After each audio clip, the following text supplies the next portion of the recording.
very great morning to you watching Westnile Television, wherever you're catching the show live from your Mosoka. My name is Denis Oringi, and it is Monday, 26th of June, 2023, and it is KOKOLIRIKO Live. We are coming to live from the broadcast house of Westnile Television, located on Port 39A, Weatherhead Park Lane, here in Arua City, Westnile Sub-region, Northern Uganda, and a very great morning to you. Thank you very much for joining us, and we do appreciate you very much. Those who are catching us live from different parts of this country and also different parts of Africa, not forgetting those in the diaspora out of Africa. We do appreciate you very much for always tuning to Westnile Television. The West Nilers who are out of this region, we thank you very much for always thinking about home, because it is important that you should be able to know what is happening back home. And so I am here to give you a breath of every information that you need to know locally, nationally, and also internationally right here on Westnile Television. And so we'll be diving into these stories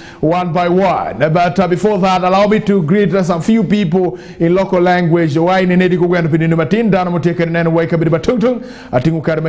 Program KOKOLIRIKO program show miku gweno pini numatin. Sawa nendo akudakika pira deki cutting sawa shell miku gweno tini ndudui pira riowia busel padimira busel oralifario kopira wadek. Watie kane bino ibengi ni ai kuri television maperi enike kuri ya ruwa gakeni plot na mapira de kapungwen Weatherhead Park Lane enuke iwangayo muti loka kuwangayo meshido imvara cathedral. And so wafoyo ai mamu dano sheke muti kene neno wa ikabidi batungtung wafoyo abibedi ukarmi yuthiri lembango muti kene tibide tedere tingemi Westnile karashala kulembango muti kene tibide ngomi Uganda wiabi wilongo ni yuthiri lembango muti kene tibide ingoma woko kariberi ukari mingeyu ne ya kodilambe makumayo tikene tibide edongo beri ukare minyamu ilembene karashelo ma ibiberi ukare de keto mi chwalo message maperi ka biberi ukare bikwano we will go on the nyuti irinia ya lembe dupa beri ukare betemere tumpa yenga ma eni no wabenyi beri ukare minyuti lemba ngomo kadhi tumpa yenga wachako yenga manyen aparo ni yenga midaro bi mirabosel koto teka ngidhu ikabedi matongtong angeongo kitmu teka na tiu kudegu kotne man ching de teka ne rien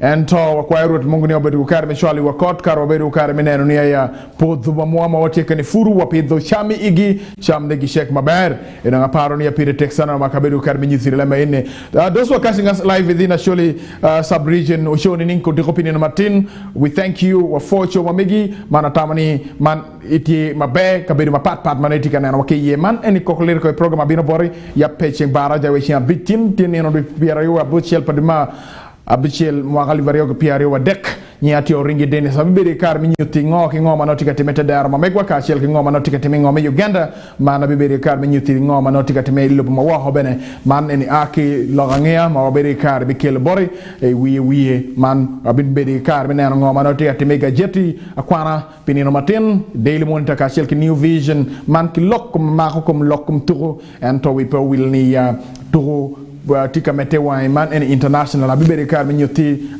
team tika to kwengi kome man team me matika yupe mineno ni ya team Premier League me lobo mono to ne odu kakara ke kare man we will ni ya fofa drama ba sibere kar me chaho abibere kar minyoti be ket matu ne ba sibere kar mo wat kede ento amira wachi ni tam Mario kuman bere tam no lo tini kwan mi senior gibere kar mi pie mi ngwech lo tini kwan mi primary gibere kar mi pie mi udilu and when abibere kare mijoti ikote opinion Martin. Thank you very much, dear viewer. You have to know that today is 26th of June 2023, and I will be diving into some of the local stories that we have prepared for you. There are a number of activities that took place over the weekend, right from Friday here in Arua City. You have to know that the woman member of parliament, Honorable Maureen Osoru, was able to organize for the she decided to organize for a function to really give out sewing machines to the 470 cells that we have in Arua City. And so these 470 cells will be used for skilling the young persons that we do have in Arua City. And so on Friday, the event was graced by the State Minister for Lands, Housing and Urban Development, Honorable Biga Mario Kania, who is also the Member of Parliament for Terego East, who represented the Speaker of Parliament of the Republic of Uganda, Right Honorable Aneta Monk, because the event was supposed to be graced by the Right Honorable Speaker of Parliament of the Republic of Uganda, Right Honorable Anita Monk, and unfortunately she could not really make it, and she decided to send Honorable Bigamario Kanya to represent her. And the event was so massive. The population that turned up for the event, it was a very good one, and I think the mobilization from the woman member of Parliament was plus, and I think NRM should really look into that seriously, because that population, to me, I have never seen here in Arua City, when a politician has called for, and so the number of people who turned up for the event was really so massive, and that speaks a volume to the relationship that the woman member of Parliament has with her voters here in Arua City. Other members of Parliament, you can also learn lessons from her on how you can really strategize and mobilize for the party right there. And so let's have the story played, if the producer can give us the story right there. Thank you. Thousands of Arua City residents yesterday turned up in big numbers for the launch of 470 sewing machines procured by the woman member of Parliament Arua City, Osoro Morin. At midday, the gate to Ondoparaka Primary School playground was already overwhelmed by the number of people, and as well as the football pitch was already full to its capacity with people who turned to witness the launch of the sewing machines. Before the arrival of the chief guests, the people were entertained by both the local artists and the traditional dancers who kept the function lively.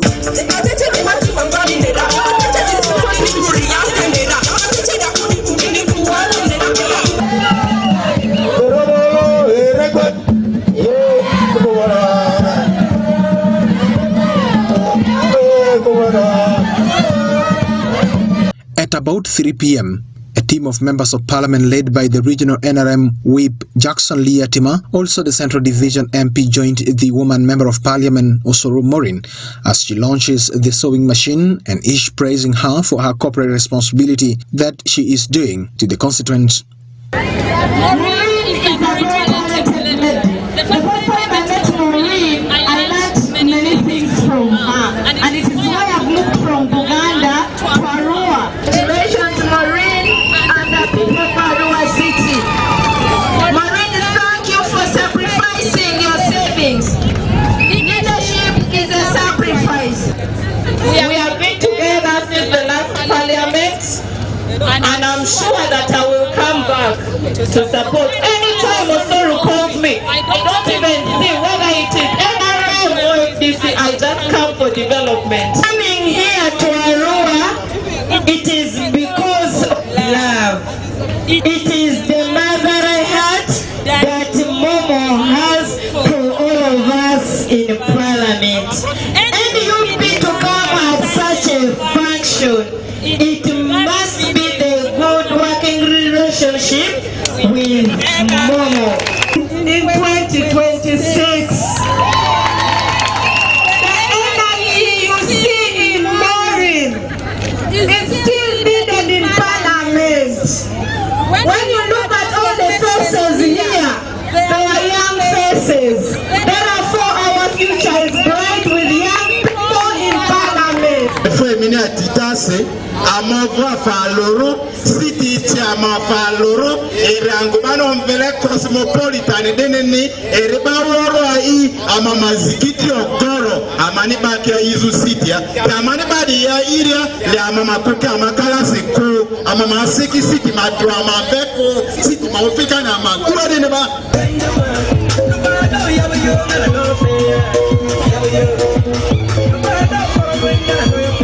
While speaking to the gathering in local language in order to make the locals understand, the woman member of Parliament says the 470 sewing machines will be given to all the cells located in Arua City and should be used for skilling the youth at the cell level, and she also calls upon the youth to make good use. Arua City, ala yok ni sarani turusu kaliezili baya musarani awadini.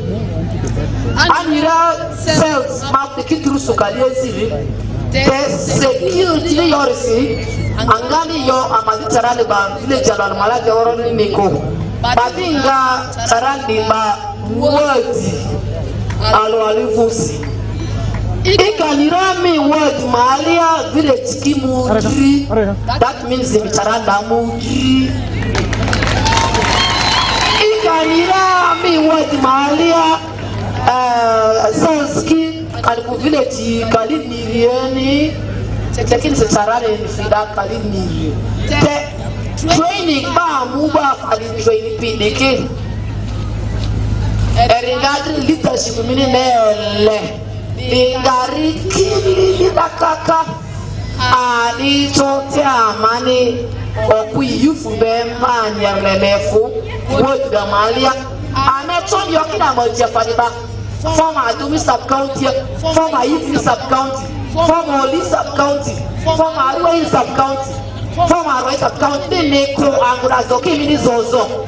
The launch that was expected to be graced by the Speaker of Parliament of the Republic of Uganda, Right Honorable Anita Monk, was then graced by the State Minister for Lands, Housing and Urban Development, Obiga Mario Kania, who is also the Member of Parliament for Terego East in Terego District. Kania, on behalf of the Speaker, congratulates the woman Member of Parliament Arua City for leading by example and fulfilling what she promised during campaigns. I have the honor to launch these 470 sewing machines to the beneficiaries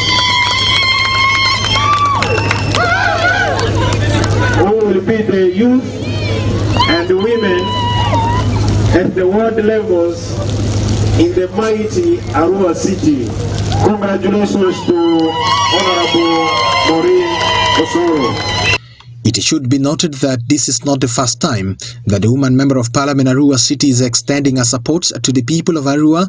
In 2020, before the creation of Arua City and other newest districts in West Nile, the woman Member of Parliament donated 6 ambulances to the 6 constituencies then, and also recently she donated over 20 hospital beds to health center 3s and 4s located in the city. Denis Oringi, Westnile TV, Nilecast.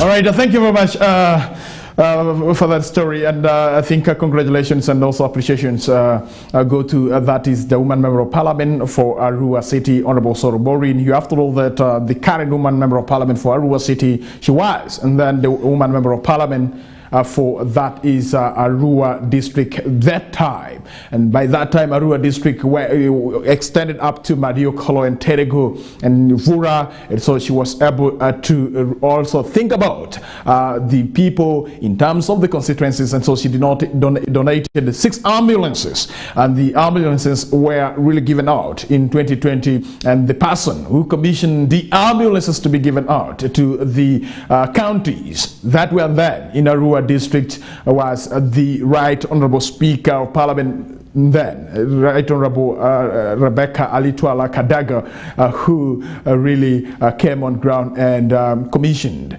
the giveaway of the 6 ambulances to the different counties, constituencies that were in Arua District that time. Terego received the 1, Mariokolo received the 1, Arua City, by then it was Arua Municipality received the 1, and Vura also received the 1, and Aivo also received 1. I think one of the constituencies received the 2 ambulances out of the 6 ambulances that were really donated by the woman Member of Parliament. Apart from that, the woman Member of Parliament was also able to give out the hospital beds to different health center 3s and health center 4s that we do have in the city recently, and also she has a private personal project with the women at the sales level.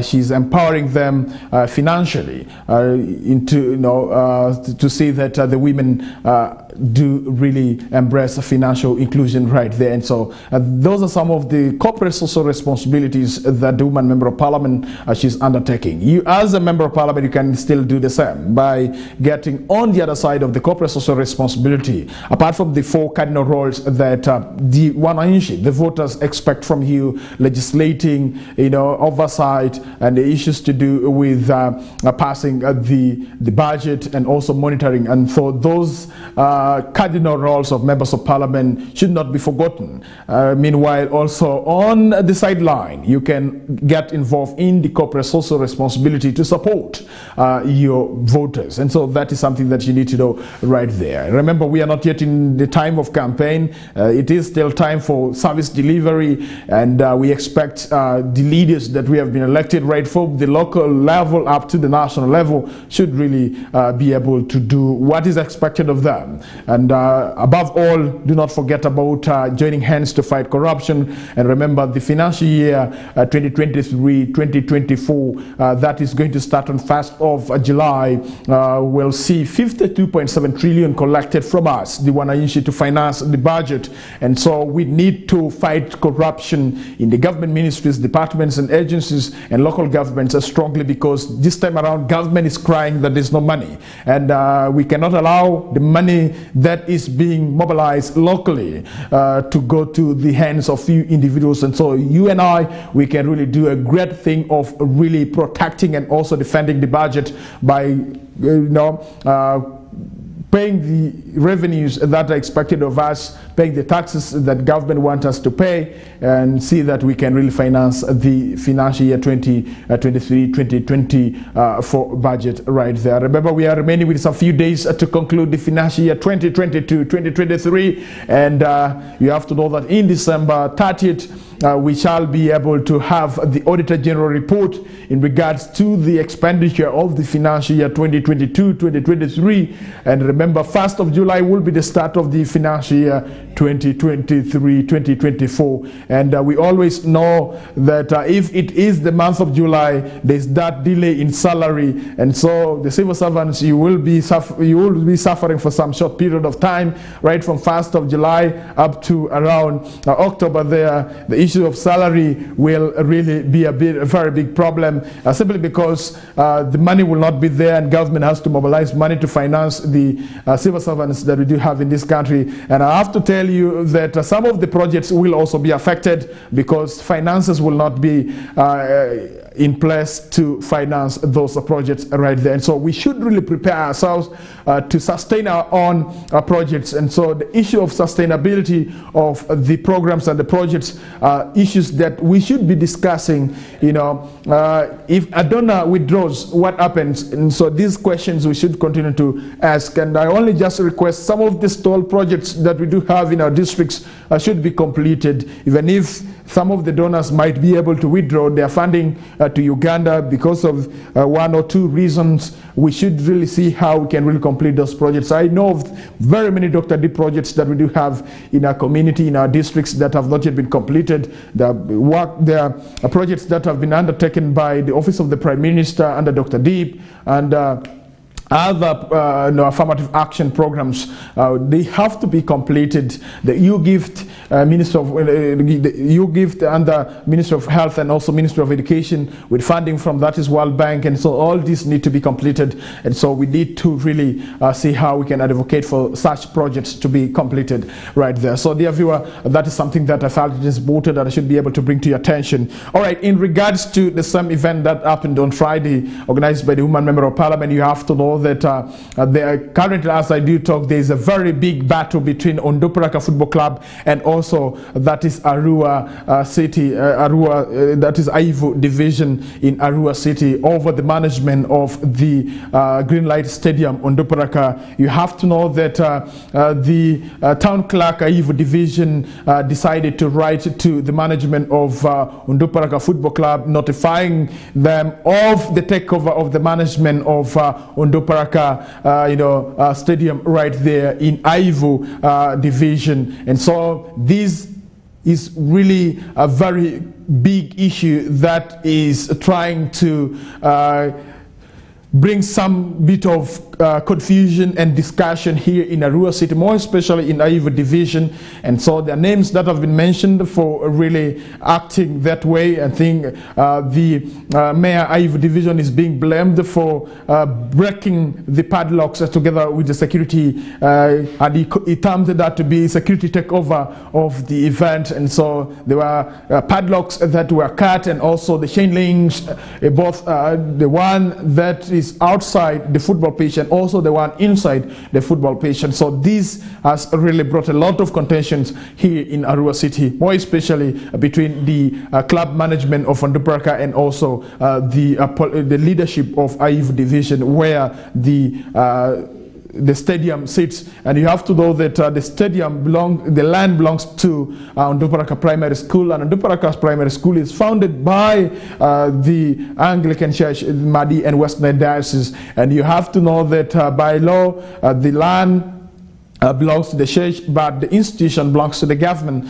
and as much as it is founded by the church. And so the discussion is still going on. I think Onduparaka Football Club has threatened to sue, that is Aivu Division, and some individuals who really participated in the breakage of the padlocks and also cutting the chain links of the stadium. And so this conversation should really be put as a dialogue between Onduparaka Football Club and also the leadership of Aivu Division, because these two entities need to coexist for the continuity and also promotion of unity and coexistence here in Aivu Division in Arua City. If not, and then it will really take a different twist. And so we pray that the issue at hand now should not take a different twist, because these are all persons of the same locality, and it is important that they should really sit to harmonize and agree on terms and conditions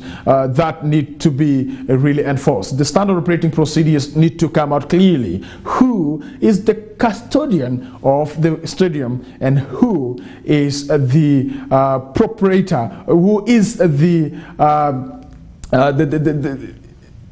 owner of the stadium. So these two things need to be clearly stated. There is being a custodian, and also there is also being the owner. And so who is the owner of Onduparaka football or Onduparaka stadium, and who is the custodian of the stadium, the football pitch there? And so these two persons need to be properly identified, and what are the terms and conditions that are in the agreement that has been signed. I do not know whether Onduparaka Football Club signed this between the school and the church, or they signed this between they signed this with the city authority or the district authority. And so these issues need to be discussed properly. And this also reminds me of Arua Hill football club, soccer club taking over Barifa. And so these terms and conditions should be clearly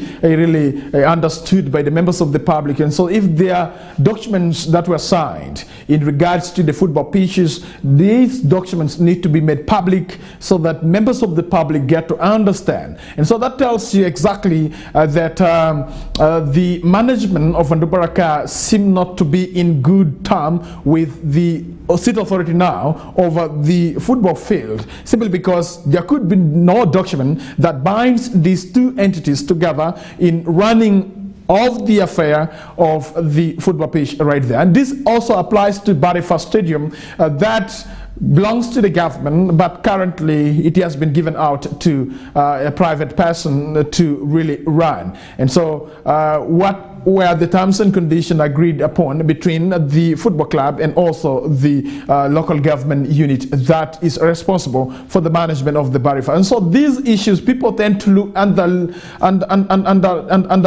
them. They tend to underscore them. They tend to really, forget about having the discussion. Issues to do with the land management is a very critical issue that people need to be made to understand how land matters are handled here in our country, Uganda. And so whenever Denis Oringi asks some of these questions, they tend to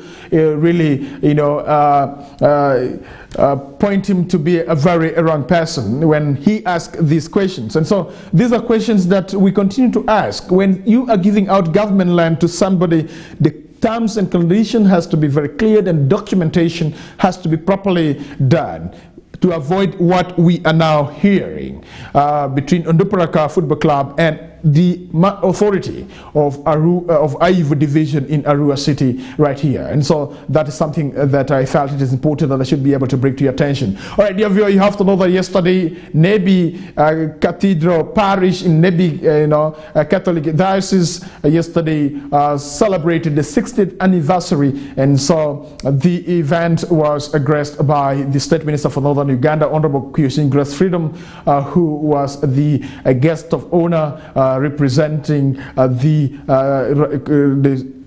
Prime Minister of the Republic of Uganda, Right Honorable Robin Anabanja, right there. And so the Prime Minister of the Republic of Uganda extended 20 million Ugandan shillings towards supporting the completion of the multi-purpose parish hall that is under construction at Nebi Catholic Cathedral Parish, that is in Nebi Municipality, Greater Nebi, right there. And so the event was so massive, and different leaders were in attendance. The area members of parliament, they contributed to really support the church, and the coexistence between the church and the government should really continue. And I love the way the Catholics and also other religious institutions that we have in this country do always play their game in really amicably handling matters of religion and matter of politics. And you cannot run away from these two things, religion and politics. And remember, we are being controlled by these two forces, and I'm talking about religion. You cannot do without religion in this country, because our motto is for God and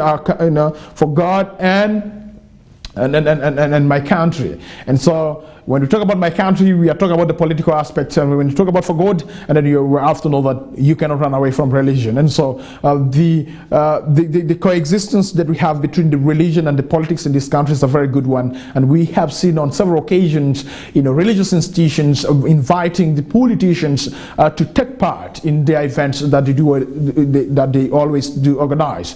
And this is to show solidarity and support, because the people who subscribe to these religions are the voters who participate in the politics of this country. And so you cannot just say the church should be independent, without getting without involving politicians in their affairs, in their in their programs and activities that they do undertake. And so it's a very good one, and I like it. And Nebi Catholic Diocese has been very instrumental in promoting this peaceful coexistence between the politicians and the Christians, and this is a very good move. And thanks a lot to the Bishop of Nebi Catholic Diocese, Right Reverend that is Raphael Pomony Wakoraj. We thank you very much for your leadership that you always really bring together. The massive turnout of the people there, you cannot really miss out, and it was really a massive parish day celebration, and it was a very wonderful one. And I love the happiness and the zeal that the people of Nebi Catholic Diocese, they do have towards supporting the church. And for your information, in West Nile, the greatest number of Catholics are in Nebi Catholic Diocese, and that is something that I can confirm to you. You can even go to Rome and you will be able to get that number, that when it comes to Catholicism, Nebi Catholic Diocese has it, and it has really played that great role of converting more people into the Catholicism right there. And so we do appreciate the leadership of the Catholic Diocese right there. And also for your information, dear viewer, you have to know that next year, that is Martyrs Day, will be animated by Nebi Catholic Diocese, and this was also confirmed by the Bishop of Nebi Catholic Diocese, Right Reverend Raphael Pomony Wakoraj, to the Catholic faithfuls of Nebi Catholic Diocese yesterday, that next year's Martyrs Day celebration at Namugongo will be animated by Nebi Catholic Diocese. I think it is a very good news, and it is good news for the people of Nebi Catholic Diocese, and the preparations have to start now and not next year. And so when the diocese prepares now, then next year's Martyrs Day celebration will be superb. I can remember in 2009, I beg to be corrected, when Nebi Catholic Diocese animated Uganda Martyrs Day, and the world witnessed what we mean by excitement and also Catholicism in the faithfuls who went to animate the Martyrs' Day celebration. And so good news for the people of West Nile that Nebi Catholic Diocese will be the one to animate the Uganda Martyrs' Day celebration next year. And so in the Arua Catholic Diocese can as well join Nebi Catholic Diocese in organizing for the Uganda Martyrs' Day celebration next year. And so the preparations have to start now, not yesterday, not tomorrow, but the preparations have to start now to see that the day come to pass. And so we pray for the faithfuls of Nebi Catholic Diocese as they organize to animate the Uganda Martyrs' Day that will be next year right there for you. And also you have to know that the Bishop of Nebi Catholic Diocese was able to appreciate the President of the Republic of Uganda for his support towards the construction of the Bishop's house right there at Nebi Cathedral. President Yoweri Kaguta Museveni promised to really give that 300 million towards the construction of the Bishop's house, but for you to know, you have to know that the President of the Republic of Uganda extended 150 million in cash already to support the construction of the Bishop House. And so currently the construction has reached the plastering level, and so the house is being plastered, and also more money is needed to complete the construction. And so that is the appreciations that the Bishop of Nebi Catholic Diocese, Right Reverend Raphael Pomonyi Wokoraj, was able to send to the President through the State Minister for Northern Uganda, Honorable Kuyoshin Grace Freedom, who was the guest of honor for the fundraising and the celebrations of the 16th anniversary of Nebi Cathedral Parish, that is in Nebi Catholic Diocese, right there for you. All right, another information that you need to know, that the Archbishop of the Church of Uganda, that is His Grace, will be coming to, that is Nebi Diocese and the Anglican Diocese. And so from 1st of July, the Archbishop will be right there at Okemo, that is the Okoro Archdeaconry headquarters right there in War. And so for those who are in War, you can really join in the preparations to welcome the Archbishop of the Church of Uganda, His Grace, right there for you. And so His Grace will be touring Nebi Diocese, moving to different archdeaconries to really pray with the Christians and also speak to the Christians who in Nebi Diocese. And you have to know that His Grace, the Archbishop of the Church of Uganda, has been so instrumental in fight against homosexuality in this country. And he also issued a statement recently, parting ways with the Canterbury. If the Canterbury, continues to promote homosexuality, they say they are Church of Uganda, and so they will really continue to base on the truth, and the truth is in the Bible, and it is with the Jesus Christ that they really praise. And so that is what you need to know. And so the people of Nebi Diocese, Okoro Archdeaconry, you have to prepare, because His Grace will be coming right there at Okoro Archdeaconry. And so we expect also good news coming through right there as Westnile Television. We shall be able to bring for you the coverage of his coming to Nebi Diocese as well, and also the places that he will be able to travel to. And so it has been confirmed that 1st of July is when His Grace will be right there. And so that will be Saturday, for your information. And so the Saturday to come is what you need to do, that His Grace will be coming through right there. And so, dear viewer, these are some of the issues that I wanted to bring to your attention and have mentioned for you. More of the information, you will be able to get them in our news bulletin at exactly 7 p.m. with Christine Okumuringa, the Nilecast news program that comes your way every Monday through a Monday right there for you. Let's go for a break, and when we come back, we will be diving into what we have in the dailies this morning, the Daily Monitor and the New Vision. 3 minutes past over 8 a.m. right on Westnile Television. My name is Denis Oringi, and it's KOKOLIRIKO Live on Westnile Television. Good morning.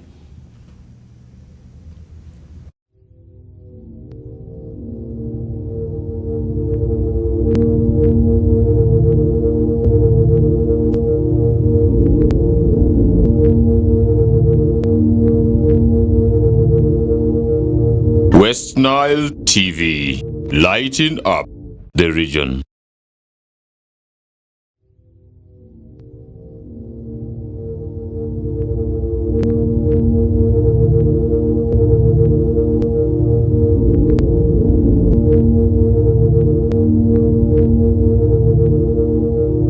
Westnile TV, lighting up the region. Get more for less on Star Times this Easter season. Cartoon channel for best children entertainment. New global series. Local drama on Makula TV and football all around the world. Simply make weekly or monthly subscription and enjoy upgrade to the next bouquet. For classic or super bouquet customers, subscribe for a month and enjoy 5 days extra. Family time with Star Times. Star Times is regulated by UCC.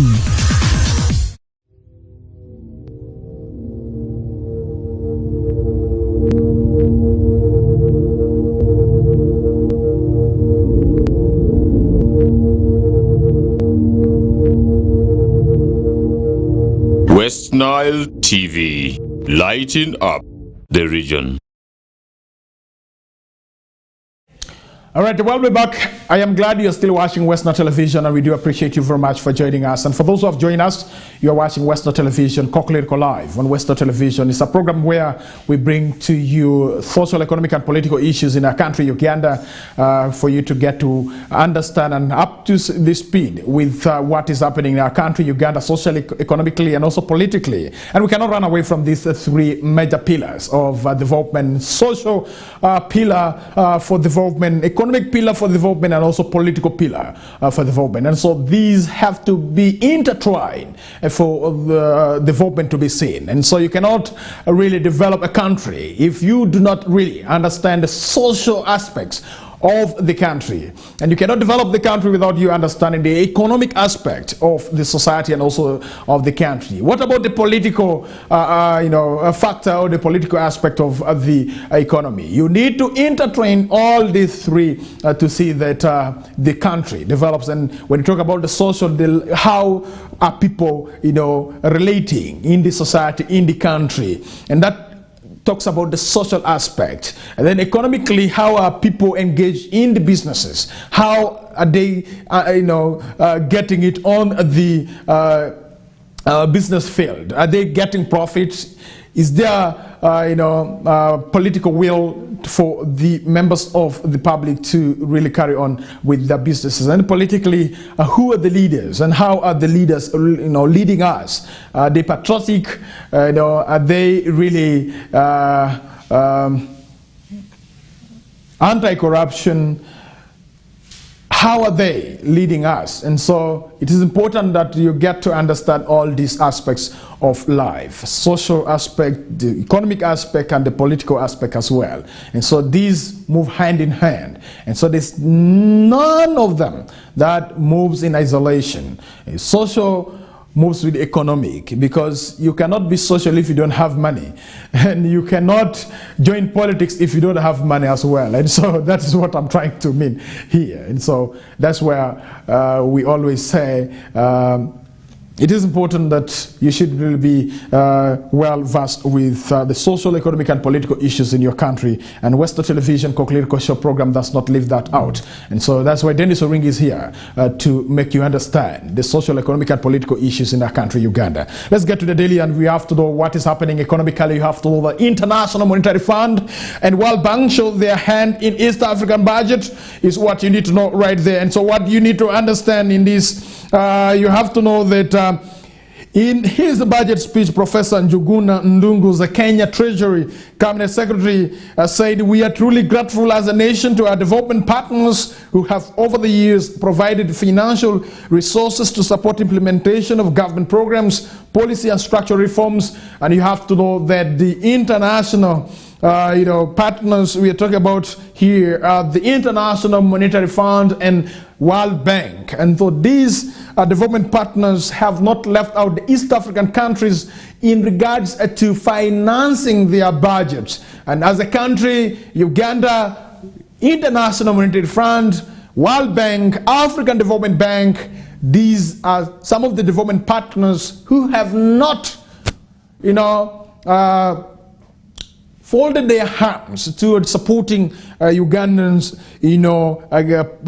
government programs, policy and structural reforms. And so, in particular, allow me to single out the multilateral institutions, specifically the World Bank, the International Monetary Fund, the European Union, the African Development Bank, and the many bilateral donors, institutions and governments that have walked the journey of social economic transformation with Kenya. And so the Kenyan minister had good reason to thank the International Monetary Fund, as it has come in handy to provide a much needed reprieve to a country sagging under a debt of over $73 billion US. And so the fund has promised to release a $410 million US in July after it reached an agreement with the Kenyan authorities on economic policies and reforms to conclude the 50 reviews of Kenya's extended credit facility and extended fund facility arrangement. And so this is after the fund was satisfied that President William Ruto's administration is committed to fiscal consolidation, restructuring of troubled state corporations such as Kenya Highways and Kenya Power, and implementation of additional tax measures to lower the fiscal deficit. And so you have to know that additional tax policies measures anchored in a medium-term revenue strategy to secure space for needed social and development spending and improved spending efficiency, revenue administration, and public finance and debt management will be okay. But the contentious taxation measures introduced through the Finance Bill 2023, which include the imposition of a 16% value-added tax on fuel and a housing tax of 1.5% of employees' salaries, has sparked a public outcry in Kenya, is what you need to know. The Finance Bill 2023 has really sparked the public outcry that is in Kenya. In Uganda here, you have to know that the Uganda Revenue Authority, basing on the tax bill of 2023, there are things to do with the industrial raw materials that are supposed to be imported into the country. Let me tell you, they will not pay import duties. And so that is something, good news that is coming through. This is going to be for a period of 1 year. And this is all about fulfilling what has been captured in the theme for the financial year 2023-2024. Issues to do with the monetization, industrialization, and service delivery. And so for the country to promote industrialization, the raw materials that are supposed to be used in the industries that are being imported should not be really, taxed through the import tax duty. And so that is the good news for the manufacturers that we have in our country, Uganda. The raw materials that you'll be bringing from outside Uganda will not be taxed. And so that is good news. You will not be able to pay the import duties, as it has been alluded by Minister of Finance and also Uganda Revenue Authority right there. And so Kenya has been under pressure from the International Monetary Fund to double the value addition tax on the petroleum products to cut budget deficit and control borrowing. The International Monetary Fund push for the fuel tax was disclosed in an advisory to the government after the fund's board approved a new loan for Kenya valued at $2.34 billion in 2021 to help the country continue responding to the COVID-19 pandemic and address its vulnerability. Former President Uhuru Kenyatta was in 2018 forced to reduce VAT on fuel to 8% after the introduction of the full tax prompted protests from citizens and businesses, and the government expected to collect an additional of that is $357.14 million from the 8% value-added tax on fuel, helping it narrow the budget deficit to 4.4% of the gross domestic products, as it had promised the International Monetary Fund. And to combat the rising inflation, the Central Bank of Kenya raised its policy rate by 175 basis points to 9.5% in 2022, in line with the International Monetary Fund.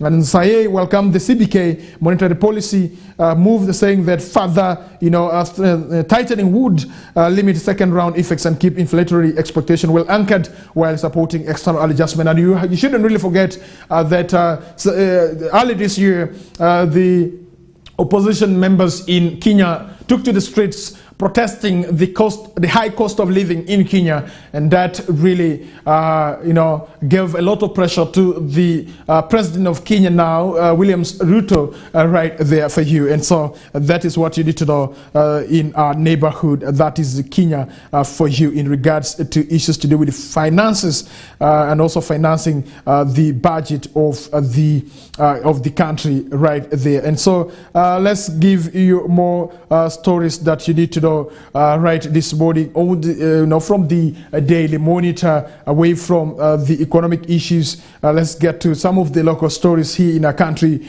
Uganda, that you need to know in regards to what is happening, apart from knowing the social and economic issues in Kenya right there. And so double-edged sword of Africa's rising petrol price is also another thing that you need to know, that the double-edged sword of Africa's rising petrol price. And so several African countries will in July be grappling with increased fuel prices as governments impose more taxes and drop subsidies, moves which players in the industry argue present both risk and benefits for the continent's development. And as Kenya doubles the value-added tax on petroleum products to 16% from July 1st, Tanzania is introducing excise duty of 80, that is Tanzanian shillings, that is apparently 0.033 US dollar per liter, and increasing the fuel levy by 100 shillings, Tanzanian shillings. These are expected to significantly increase fuel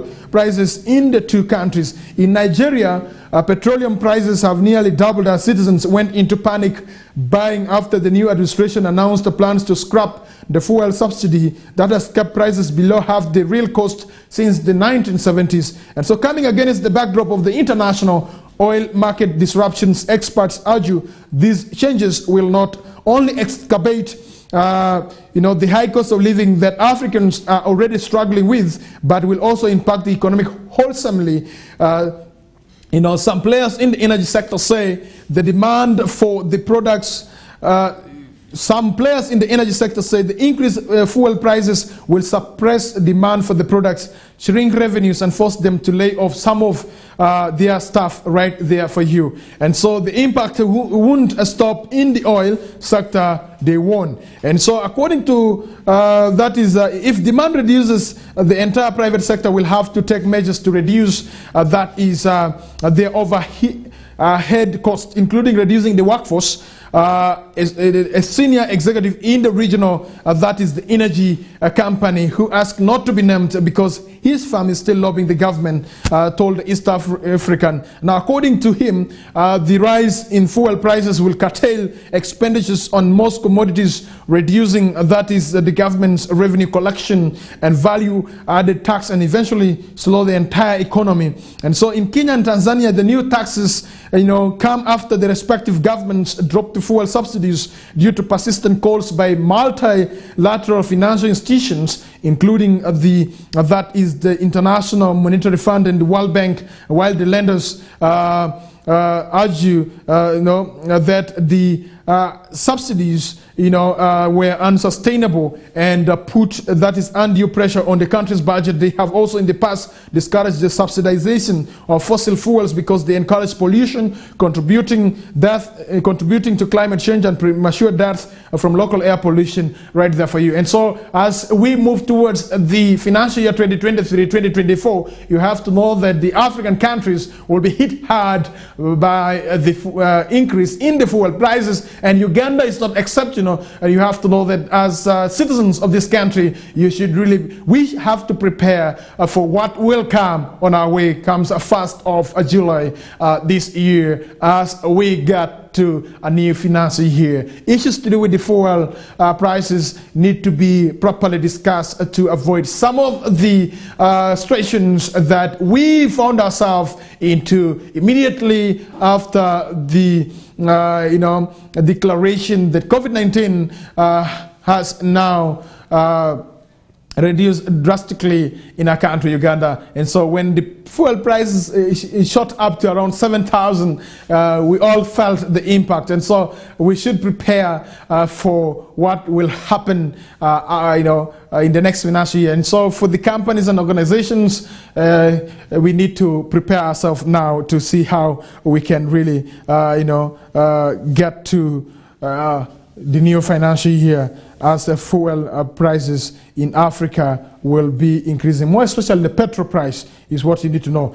Issues to do with the refugees, you have to know that refugee communities to get internet connection is what you need to know, that refugee communities in Uganda are set to receive internet connection to their camps as part of the World Bank Digital Transformation Program. And according to Dr. Amina Zawede, the Permanent Secretary at the Ministry of ICT and National Guidance, says this will help provide various asylum seekers with the necessary infrastructure to educate them, teach them new languages, acquire various skills for employment, and eventually improve their livelihood right there. So the Universal Digital Acceleration Program, a program supported by the World Bank in partnership with the Ugandan government, is slated to start in the new financial year 2023-2024, is what you need to know, and it's expected to last for 5 years. And so it has a number of components that include improving and extending the country's internet connectivity to the last mile communities. This means that when the internet gets to a hospital, a school, government offices, or any facility, the laboratories and administrative offices are connected so that those people get to use the internet that is better. And she added that Uganda is one of the world's youngest populations, so government needs to develop programs that support them, create an environment that allows them to innovate and explore. That is their potential right there for you. I think this is good news from World Bank supporting the refugee communities in as far as internet connectivity is really concerned. And I know the district hosting refugees that we have in West Nile sub-region will not miss out in this particular new project that government of the Republic of Uganda through the Ministry of ICT will be rolling out in the new financial year. So we pray for the best, and we pray for the funding to really come to the country and be used for financing what it is intended to be financed. And so another story from the Daily Monitor is that General Muwezi says Uganda can handle ADF rebels, and so that is the information that has come from him right there. And also you need to know that the Security Minister, Major General Jim Muwezi, has said Uganda has the capacity to handle threats opposed by the Allied Democratic Forces rebels. The ADF allegedly killed about 40 innocent Ugandans, mainly students in Kasese district on June 17, is what we shall not forget, is what you need to know. The minister was speaking at the guest of honor at the commissioning of a 4-classroom block in the nursery section at Nyamufura Primary School in Nyakageme Sub-County, Rukunjiri District. And so the 4-classroom block was constructed by Rotary Club of Kololo in Kampala with the support from all the school students, among other well-wishers right there for you. And so he is the Minister of Security, and so we really confirm with him that Uganda has the capacity to deal with ADF, and we pray for the UPDF soldiers who are really pursuing these ADF rebels in Democratic Republic of Congo, and that good results may come from their operations right there. Butembo County Member of Parliament Mutono arrested, remanded over shillings 300 million. That is what you need to know right there for you. And so for those who borrowed the money and they used the money for financing their campaign, you have to really pay those that have really supported you. If not, they will embarrass you by arresting you and putting you in the cooler. Busoga leaders faulted for poverty. Museveni endorsed for that is 2026 is what you need to know, that a special presidential advisor and coordinator in the office of the national chairman of the National Resistance Movement NRM has blamed the leaders in Busoga sub-region for the persistent poverty residents have endured. Adija Namialo was presiding over the endorsement of Yoweri Kaguta Museveni as a candidate for the 2026 president seat at the Kakindo Stadium on June 24th. And so she was responding to concerns raised by the crowd, expressing their frustration with the biting poverty levels is what you need to know right there. And she said some of the richest leaders in Uganda come from Busoga sub-region, but locals remain poor because they ignore poverty eradication intervention for their community. Namialo said she came to Jinja City to try and rebrand rebrand the president whose name is allegedly being tarnished by people who fail to understand that he empowers their leaders. He urged people in Busoga sub-region to prepare a document with the problems affecting them for submission to the president when he visits their area soon. And so Jinja District Woman Member of Parliament, that is Loi Katali, Jinja South Member of Division Mayor Nasa Ashraf Bunya, South MP Idi Isabri and Kagoma Constituency NRM Chairperson Frederick Munirwa, among others, signed a book endorsing President Museveni as the NRM party candidate ahead of the 2026 general election right there and for you. And so that is something that you need to know right that side of the Busoga sub-region. And so what else do you need to know? You have to know the new details emerge on murder of 5 family members in Masaka. It's quite unfortunate. And then for the people of West Nile, court sets fresh ruling date over Justice Amoko's burial place. You have to know currently there's a very big contention over where Lady Justice Stella Arash Amoko should be buried. And so over the weekend on Saturday, there was a court sitting that sat and the court did not resolve on where exactly the slain justice, that is Supreme Court Judge Stella Arash Amoko to be buried. And so the family division of the High Court has fixed June 27th tomorrow to decide the burial place of the former Supreme Court Judge Stella Arash Amoko as the widower asked for letters of administration. And so court presided over by Justice Ketra Kitashiribwa Katunguka set the date after hearing length submissions from the legal teams of both the children and siblings, plus that of Ambassador James Idule Amoko, the late Justice's husband. And so quoting him, he says, "Originally, I thought I would deliver the ruling today. Parties should exercise patience and restraint. Let the body of the deceased judge remain where it is until the final determination of the matter on Tuesday, June 27th, via an email." Justice Kitarasibwa ruled. So nobody should steal the body, she added. Rare. And so the applicants in the matter, that is Annette Yosa, Emmanuel Kumakesh, and Jackie Moni, children of the deceased, and her brother, that is Godfrey Richo, and sister Christine Onyok. And so the respondents in the case are the Attorney General and Ambassador Amoko. The applicants, through their lawyers, raised 10 grounds that the court should consider, including that there was consensus of what Ambassador Amoko calls his blended family for the burial venue to be Nebi. The family meeting was at his home. The ambassador is stopped from departing from the family consensus, and that two of the ambassador's former wives were not buried in his burial grounds, is contrary to his sworn evidence that he has a custom of burying his wives in Ajumani. And other grounds are the ambassador's alleged custom is in existence and proven and unpaganant. The custom alleged in support of the Nebi venue is duly proven and valid. The Nebi venue is supported by the ascertainable wishes of the deceased. Nebi is appropriate for a dignified burial for the judge. The judge's children and siblings are eligible applicants for the burial order sought, and that the applicants are wholly blameless in how the disputes arose. Rogers Mugabe, the applicant's lawyer, while submitting, questioned how convenient it is for Amoko, who did not bury 2 of his former wives in Ajumani, to insist on his allegedly mandatory custom of burying at his ancestral burial grounds in Ajumani only in the case of Stella Arash Amoko. He further told the court that the family consensus is unchallenged, as the ambassador hosted and guided the family meeting that created consensus on Nebi on June 18th, a day after the judge had passed on, thus causing the family members to communicate the Nebi venue to all stakeholders. Another lawyer, Stanley Okesho, explained that while no family can pretend to be perfect, the portrait painted by the ambassador is in his affidavit is not entirely true, as there is painful and embarrassing evidence on record of pre-existing strain, tension, and disharmony that is sufficient to disqualify him.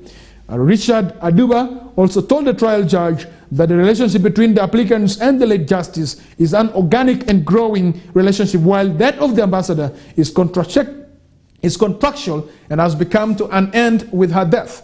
And so, quoting him, said, "The late justice has these biological children, who also have children, who are her grandchildren. And when they get more children, to call the late their great-grandchildren, the relationship will continue growing." So that fact should be borne in mind by the court when determining where the burial of the justice should take place.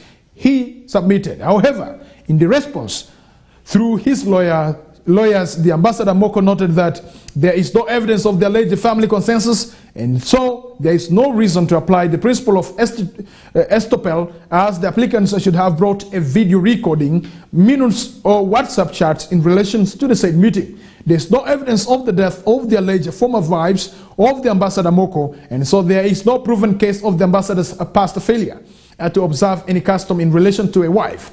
Was the ambassador even married before? What are the names of his former wives? Where were they buried? Ernest Kalibala, the ambassador's lawyer, submitted. The court further had that the constitutional provisions on the family are considered by Ambassador Moko and do not give its members the rights acclaimed in the instant case, as there is no provision subjecting the decisions of a family head to the consensus of his children or relatives. The ambassador is 75 years old and stationed in Juba, South Sudan, and there is no way he could have stayed by the judge's beside during the past 6 months in hospital prior to her demise. Kalibala further submitted. He then asked the court to issue letters of administration for the judge's estate to the ambassador immediately.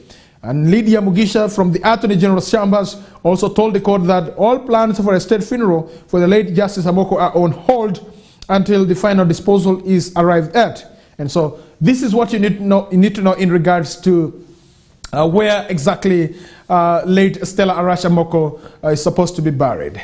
And this is where now you get to understand that the knowledge that we get sometimes can also really confuse us on making a decision where exactly somebody is supposed to be buried. But according to African traditional society, those things are well spelled out. And I believe that as we wait for the judgment tomorrow, it will be the dead to determine. And as we all know, by the virtue of us being Africans, there are certain things that do happen that tells us clearly what needs to be done. And this comes from the person who has passed on. And we are waiting. What revelations will come either today or tomorrow before the judgment. We are still waiting for the revelations. The body is still at A+ Funeral Home in Kampala. And so we are waiting for the court to determine where exactly learned friend who has gone to be with the Lord is supposed to be buried. But it's quite unfortunate that as a country we are witnessing this. It's quite unfortunate. And I believe that they will be able to come back to their senses to reach at an agreement point where exactly Stella Arash Amoko late will be buried. We pray for her, for the repose of her soul. May her soul rest in eternal peace, and may those who are struggling over where exactly she will be buried also come back to their senses to understand that we are human beings, and once we have departed from this world, it becomes useless to argue over where somebody is supposed to be buried. Why do you argue over where somebody is supposed to be buried? Have you argued where exactly you are going to be buried? Did you know? Do you know what is going to kill you? Do you know how you are going to die? And so what is so important now is for the religious persons to pray for the family members, so that may the good Lord give them wisdom to understand that we are human beings. And once somebody has departed away from us, we need to accord the person the decent send-off, not a send-off with controversies here and there. Let's go for a break. And when we come back, we shall be diving into what we have in the new vision this morning here on Westnile Television. My name is Denis Oringi, and it's KOKOLIRIKO Live on Westnile Television.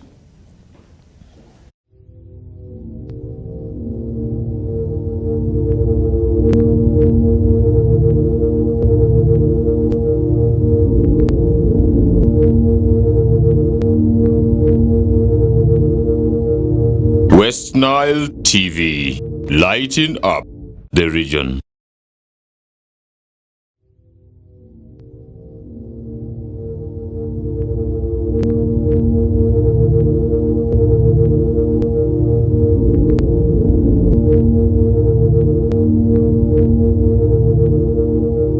Westnile TV, lighting up the the region. Get more for less on Star Times this Easter season. Cartoon channel for best children entertainment. New global series. Local drama on KOKOLIRIKO TV and football all around the world. Simply make weekly or monthly subscription and enjoy upgrade to the next bouquet. For classic or super bouquet customers, subscribe for a month and enjoy 5 days extra. Family time with Star Times. Star Times is regulated by UCC.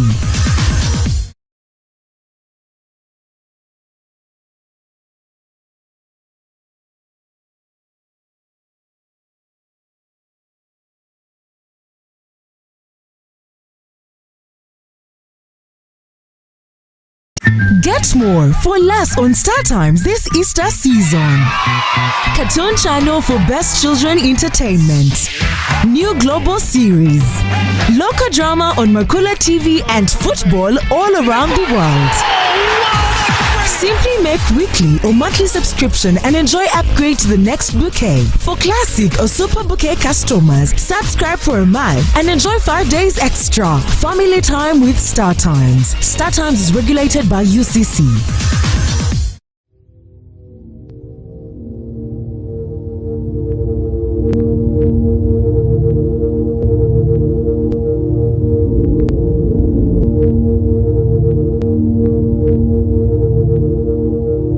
Westnile TV, lighting up the region.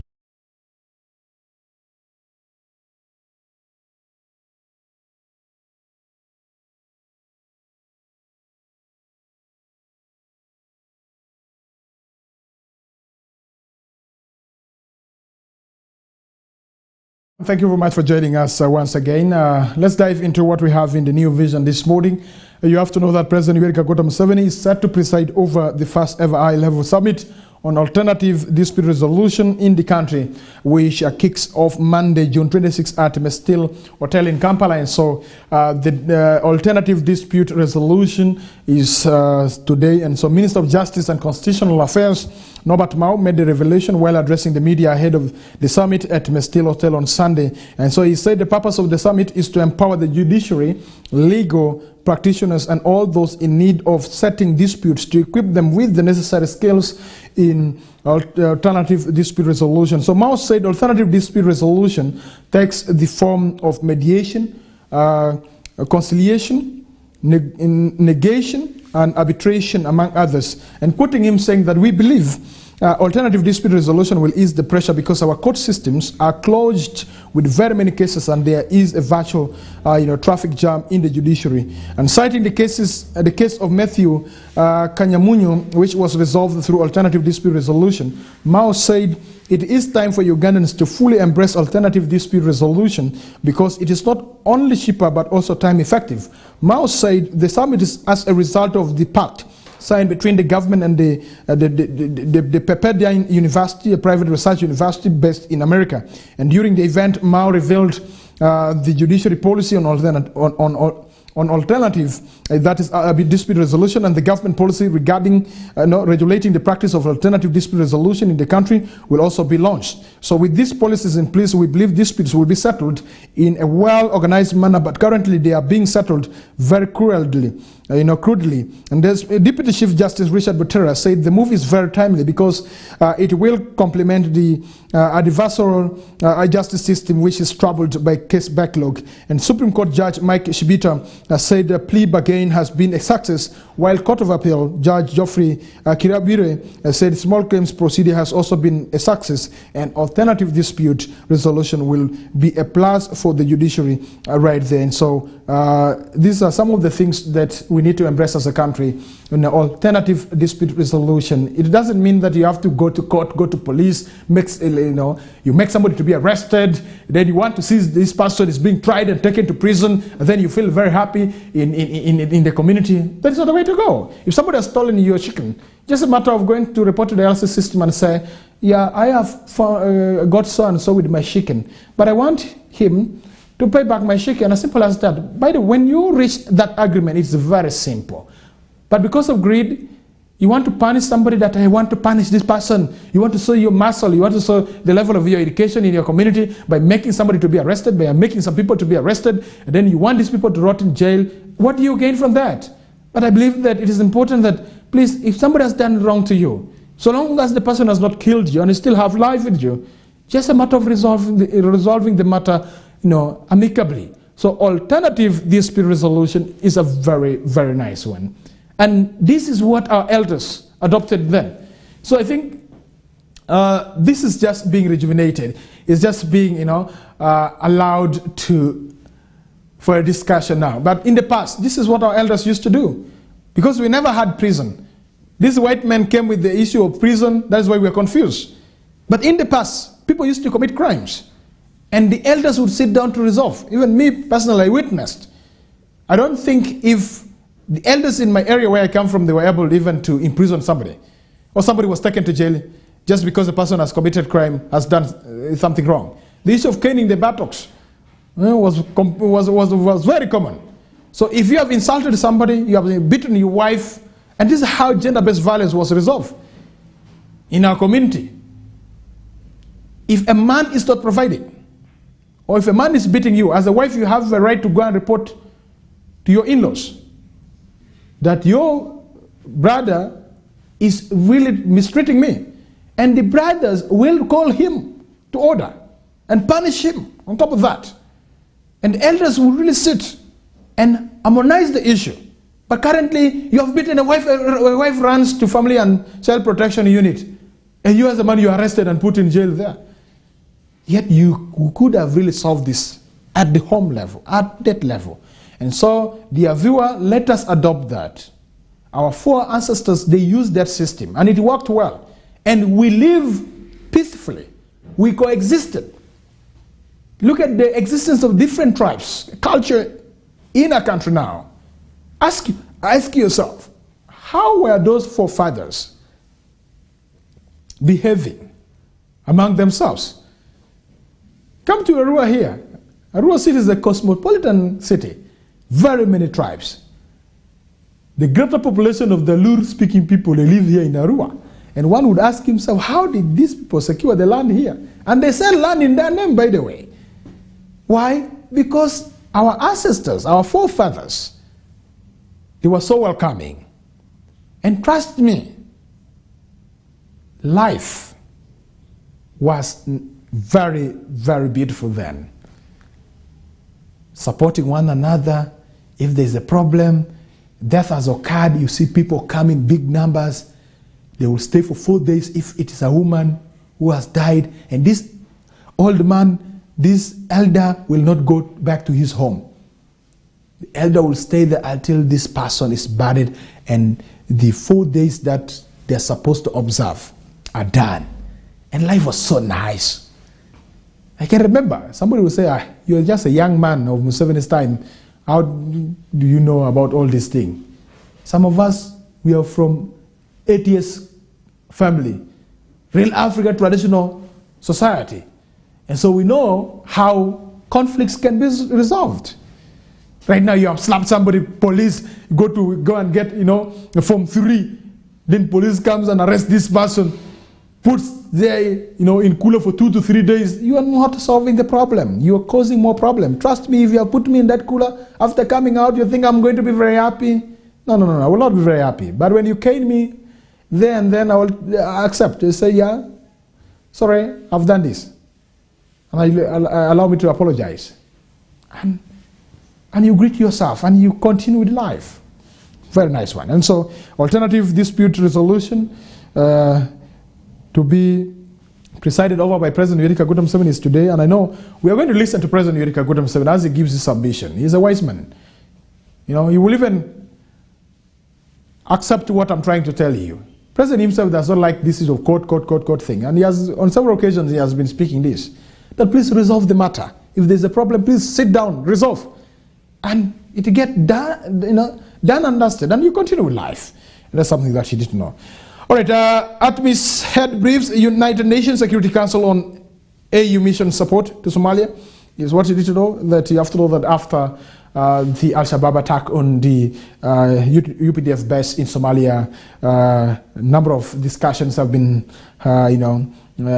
held, and so the head of the African Union transition mission in Somalia, Ambassador Mohamed El Amine Sauf, on Thursday briefed the United Nations Security Council and laid out the mission's security plans to support Somalia during the transition period ahead of the ATMIS exit in December 2024. You have to know that by December next year, 2024, we would be seeing the UPDF soldiers and other security forces that are really providing security in Somalia withdrawing from that is Somalia for you. And so the briefing on the situation in Somalia took place during the 9,356th meeting of the United Nations Security Council. And so the session was chaired by the United Arab Emirates Minister of State for Foreign Affairs, Sheikh Shakbut bin Nayman Al Nayman.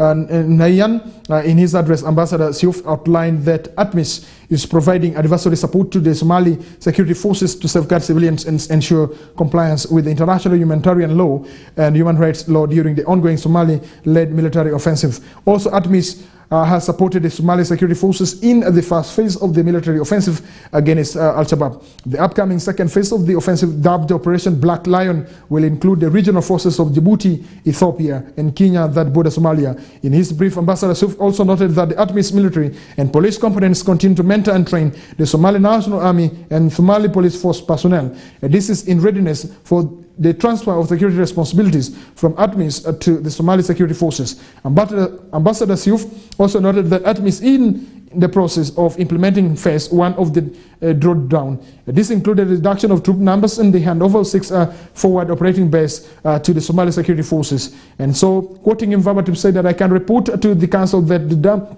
the drawdown of 2,000 ATMIS troops in accordance with the Security Council Resolution 2,628 2022 and 2,670 2022 is now being implemented, said Ambassador Siouf. With the completion of phase 1, particularly the drawdown next week, ATMIS can create quick reaction forces and mobile forces. We also anticipate the deployment of the key enablers such as attack and utility helicopters and long-range intelligence, surveillance, and reconnaissance, and the counter IED capabilities. This will enhance ATMIS operation capability, enabling the mission to better respond to Somali security forces' operational requirements on the battlefield. And so he noted that with only 18 months left to ATMIS exit from Somalia in December 2024, there is a need to collective agreement on the role ATMIS should play as it begins to reduce troops right there for you. And so that is the news that is coming through in regards to the ATMIS. These are the people providing security that is in Somalia right there for. Why Denmark is rejecting Uganda's new passports is what you need to know right here. And so we have to tell you, if you are planning to go to Denmark, you have to know that Denmark is rejecting the new passport that Uganda is issuing to the citizens. Danish ambassador to Uganda, Sign Winding Albridge, has confirmed reports that her country is rejecting holders of Uganda's new that is polycarbonate e-passports. Albridge says the moment Denmark is only recognizing passports that were printed before the new types was rolled out in 2019. And so the ambassador says the embassy has just received a specimen from the Uganda authorities, which according to standard Danish procedures has subsequently been forwarded to the competent Danish authorities for verification and acknowledgement. That process is standard and still ongoing.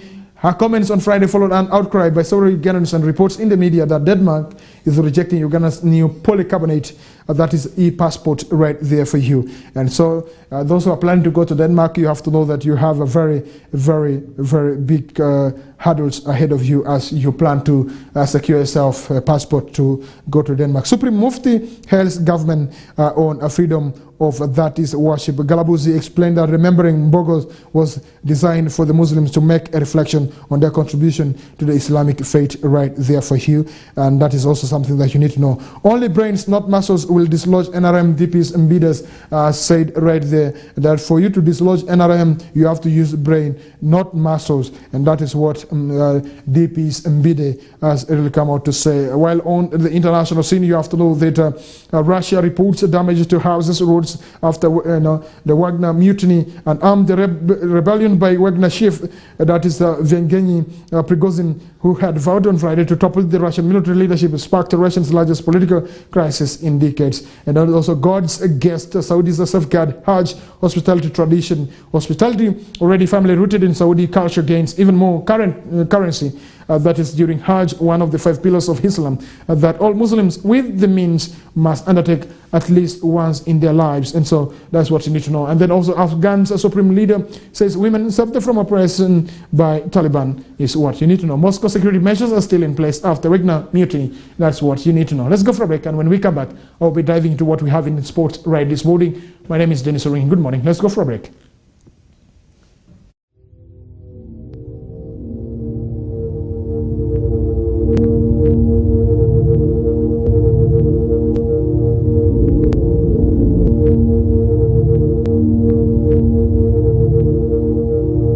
Westnile TV, lighting up the region.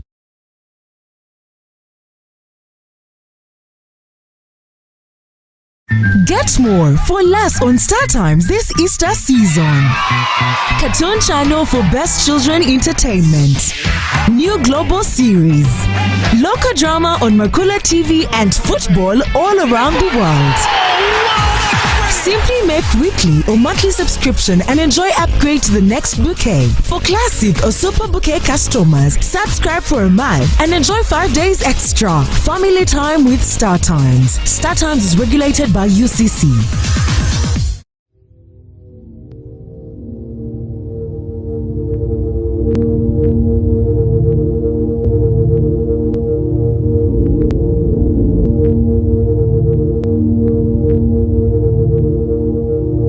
Westnile TV, lighting up the region.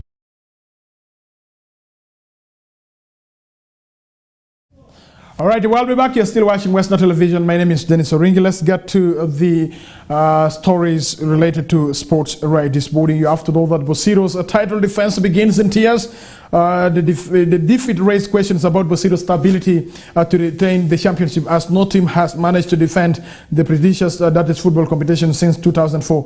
Bosiro, the defending champions of the Airtel-sponsored Masaza Cup, suffered a setback in their title defense campaign, losing 3 goals to 1 to that 3-time winners Mawakota in their opening match on Saturday. Right there. So the defeat raised questions about Bosiro's ability to retain the championship, as no team has managed to defend the prestigious football competition in 2004, and that is what you need to know right there for you. And then also AFCON 2027 bid get East African Legislative Assembly boost is what you need to know right there, that the joint bid of Uganda, Kenya and Tanzania to host the 2027 that is Africa Cup of Nations is gathering pace ahead of the continental body CAF announcing the winners in under 3 months' time after getting backing from their respective heads of state.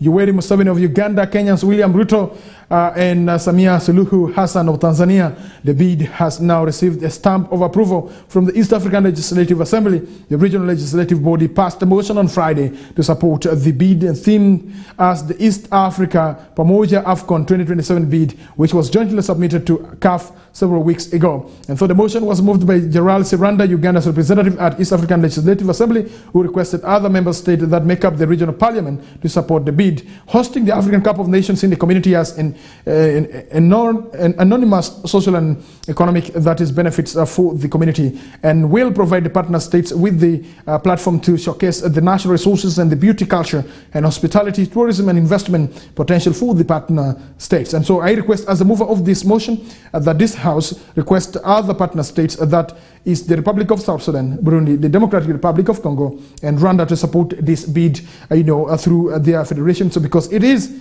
a benefit for us as a region. And so Dr. Sogo Nlosi, Tanzania's representative at East African Legislative Assembly, said the joint bid actually demonstrates a commitment to regional integration and cooperation. As a result, she added, this will help these 3 countries to put resources together for a successful hosting experience.